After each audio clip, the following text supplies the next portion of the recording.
नमस्कार। शिक्षा समाचार में आप सबों का स्वागत है। और आज हम शिक्षा समाचार में जिस समाचार की चर्चा करने जा रहे हैं उससे पहले हम आपको एक 51 सेकेंड का वीडियो दिखाए थे।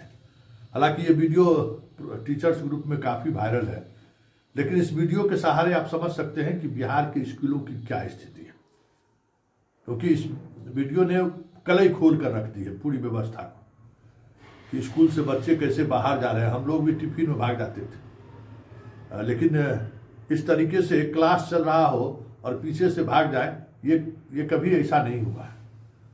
ये वीडियो दिखा रहा है कि स्कूल की व्यवस्था क्या है। ये वीडियो दिखा रहा है कि शिक्षकों के छात्रों पर पकड़ कितनी है, या फिर ये वीडियो दिखा रहा है कि छात्रों को लेकर या छात्र शिक्षकों को लेकर किस तरीके की किस मानसिकता से जी रहा है। मतलब स्कूल में या तो पढ़ाई नहीं हो रही है या फिर पढ़ाई हो रही है तो बच्चे पढ़ना नहीं चाहते। क्यों ये स्थिति है, जरा ये 51 सेकेंड का ये वीडियो जरा गौर से देखिए।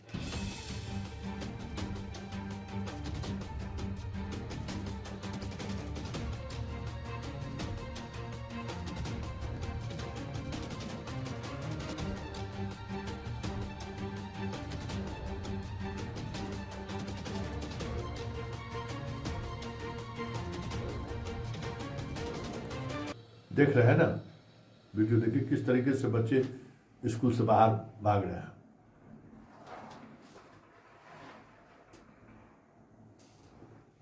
कितना दिमाग लगा रहा है बच्चा, सोचिए।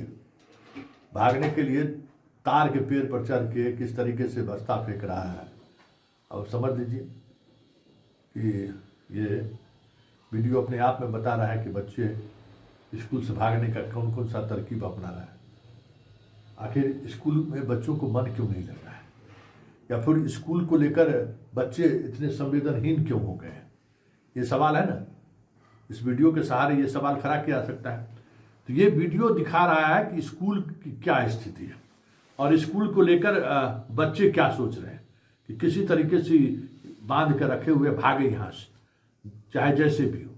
आखिर ये माहौल स्कूल में क्यों बना? क्या इसके लिए सिर्फ शिक्षक जिम्मेवार है, या फिर अभिभावक भी जिम्मेवार है, या फिर सरकार जिम्मेवार है? अगर बात जिम्मेवारी की होगी तो इसके लिए तीनों को तीनों जिम्मेवार है। सरकार सबसे ज्यादा जिम्मेवार है, उसके बाद मास्टर जिम्मेवार है, उसके बाद गार्जियन जिम्मेवार है। सारे स्कूल की यही स्थिति है। जहां भी जाइए, जिस स्कूल में जाइए, वहां यही स्थिति है। किसी को कोई वास्ता नहीं है। जिसके लिए उन्हें वेतन मिल रहा है उसके प्रति हमें जिम्मेवार होना चाहिए। दूर दूर तक ये जिम्मेवारी नहीं दिख रही है, और ना ही इस जिम्मेवारी का निर्वहन करे, इसके लिए शिक्षकों में कोई इस तरीके का नैतिक दबाव है। वेतन मिल रहा है, बीपीएससी से आए हैं, नियोजित हैं, कोई विशिष्ट है, सब कुछ वेतन लेना है, मस्त रहना है। घर के बगल में पोस्टिंग हो गया है, अब दिक्कत क्या है? घर के दूर थे तो रो रहे थे, रोजाना रो रहे थे। अब बच्चे इस तरीके से भाग रहे हैं, इसके लिए उनके कोई मतलब नैतिक बोध ही नहीं है। क्यों भाग रहा है? जाने तो बने भाग रहा है तो अच्छा है भाग जाए। तो ये जो भागने भगाने की प्रवृत्ति है, इस पर मास्टर साहब लोगों को सोचना और समझना होगा, क्योंकि ये जो निरक्षरों का फौज पैदा ले रहा है। आज तो मास्टर साहब प्रणाम कह रहा है, 10 बरस बाद यही चलवा आपका जो है, कभी आपका मोटरसाइकिल छीन लेगा, कभी आपकी बेटी के शादी के दौरान डाका डाल देगा, कभी आपके डिक्की से लाखों रुपया निकालेगा। चोर चुहार कौन बनेगा? यही लोग न बनेगा। पढ़ने लिखाने के समय में जब आप लोग उसको स्कूल में बेहतर शिक्षा नहीं दीजिएगा तो क्या करेगा? कितना दिल्ली पंजाब कमाने के लिए जाएगा? जो गया से गया, जो गांव में रहे होगा वो अपराध करेगा। अपराध करने वाले कौन लोग हैं? ऐसे ही लोग हैं ना। रोजगार नहीं मिलेगा, पैसा नहीं कमाने का जुगत उसके पास रहेगा तो क्या करेगा? और आप लोग मास्टर साहब अपना बुलेट पर चढ़ के घूमिएगा तो देखेगा ना कि सरकार हमको पढ़ाने के लिए पैसा दिया था और मास्टर जी सब लोग टंडेली कर रहे हैं। तो किसी दिन छात्र और शिक्षक के बीच का जो रिश्ता है उसको तोड़ देगा। और सरकार जिम्मेवार इसलिए ज़्यादा है कि सरकार जिस तरीके से कुकुर मुत्ते की तरह गांव गांव में स्कूल खोल दिया है, और इंफ्रास्ट्रक्चर के नाम पर क्या कहते हैं, किताब देने के नाम पर, पेंसिल देने के नाम पर, जो मतलब भोजन देने के नाम पर जो भेड़िया धसान चीज़ें कर दिया है, अंडा खिलाएंगे, संतरा खिलाएंगे, तो गांव का आदमी भी जो है उसी दिन बच्चा को भेजता है जिस दिन अंडा मिलेगा, जिस दिन संतरा मिलेगा, बाकी दिन नहीं भेजता है। आज क्या है तो आज धन कटनी हो रहा है, आज क्या है तो आज मेला लगा हुआ है, आज क्या है तो हाट लगा हुआ है, कमाएंगे नहीं तो खाएंगे कैसे। पढ़ाई उनके लिए बस यही चीज़ है। तो ये सारी समस्याएं ऐसी समस्याएं, हमें लगता है कि इस पर सरकार को, इस वीडियो के सहारे सरकार को मंथन करना चाहिए कि किस तरीके से लग रहा है जैसे चिड़ियाखाना में बच्चा को पकड़ के बंद करके रखा हुआ, बताइए तार पेड़ से जो उतर रहा है गिर जाता तो क्या होता।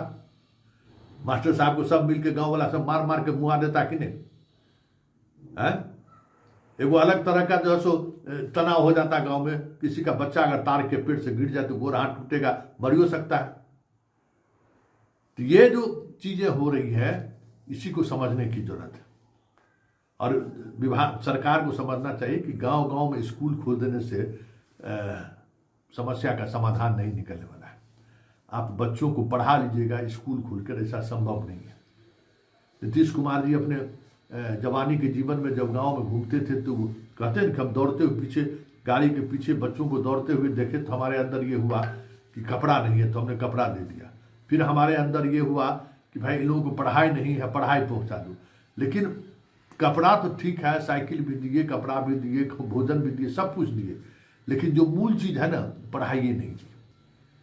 तो ये पढ़ाई नहीं की वजह से जो समस्याएं खड़ी हुई है इसका समाधान तो स्कूल और शिक्षक बहाली करके तो संभव नहीं है कि सबको पढ़ा देना है।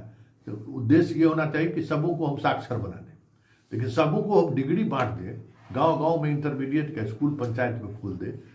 ये टीचर कहाँ है, बच्चे कहाँ हैं पढ़ने वाले। सरकार का पैसा मतलब क्या, जो टैक्स पेयर है उसका पैसा लुटा रहे हैं, बर्बाद कर रहे हैं और उसका कुछ रिजल्ट भी नहीं आ रहा है।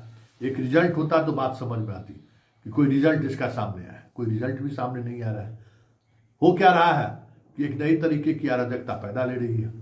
रोजगार के नाम पर मास्टर को बहाल किए जा रहे हैं, जो खुद मास्टर अभी उस योग्य नहीं है। एक बार में 20-20 हज़ार, 50-50, 1-1 लाख मास्टर बहाल कीजिएगा तो कहाँ से करीब मास्टर आएगा। तो आवेदन लिखने में समस्याएं हो रही है। मैथ और फिजिक्स केमिस्ट्री पढ़ाने वाले की तो बात ही छोड़ दीजिए, 30,000 50,000 में कौन आएगा आपके पास पढ़ाने के लिए। जो टैलेंटेड लोग होगा, जो इंटरमीडिएट स्तर तक विषय का जिसको समझदारी होगा, वो 50,000 में आपके यहाँ नौकरी करेगा। उतना तो एगो ट्यूशन पढ़ा के जो है सो कमा लेगा, उससे ज़्यादा। तो ये सारी समस्याएं हैं। इन समस्याओं पर जब तक समग्रता में विचार नहीं किया जाएगा तो यही स्थिति बनी रहेगी स्कूल का। और धीरे धीरे के पाठक के ज़माने में स्टूडेंट जरूर लौट के आया स्कूल, शिक्षक भी समय पर आने लगे, लेकिन अब वो सारी चीज़ें खत्म हो चुकी हैं। अब ना स्कूल में बच्चे हैं, बस शिक्षक आते हैं सेल्फी लेने के लिए, मोबाइल पर गेम खेलने के लिए, समय का इंतजार करते हैं कि कितना जल्दी हो जाए और तर्क देंगे 1 से 1, 9 बजे से 4 बजे, क्यों ठंडा बढ़ गया है, थोड़ा समय कम करवा दीजिए, हल्ला हंगामा। इसलिए बच्चों को पढ़ाए कैसे, इस पर कोई सोचने को तैयार नहीं है। तो फिर वही होगा ना। अगर मान लीजिए बच्चे निरक्षर होंगे तो उस स्कूल में पढ़ने वाला बच्चा अभी बच्चा है, 10 साल बाद वो थोड़ा सियाना होगा, तो फिर वो अपने जीवन का शौक मौज कैसे पूरा करेगा, आप ही लोगों से ना। इसलिए इस पर विचार करिए और कोशिश करिए कि कैसे ये चीज़ें बदल सकती हैं, क्योंकि आप अंतिम कड़ी है समाज को सुधारने वाले में। अगर उसमें बदलाव नहीं हुआ तो बहुत मुश्किल होगा आपके लिए भी और इस प्रदेश के लिए।